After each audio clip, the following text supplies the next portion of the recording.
My name is Khushbu Paudel and I am from Nepal. I am applying for Young Water Professional 2017.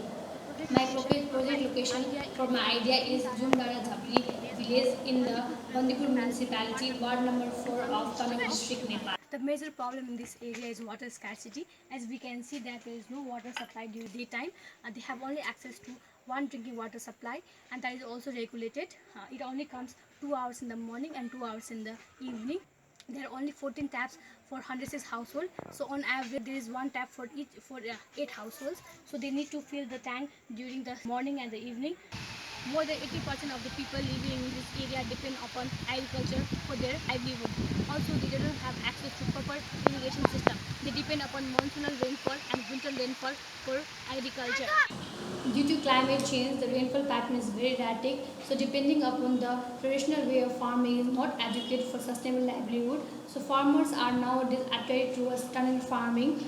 Tunnel farming is a way of growing vegetables inside tunnel plastics. Once grown, and we can take harvest up to 9 months.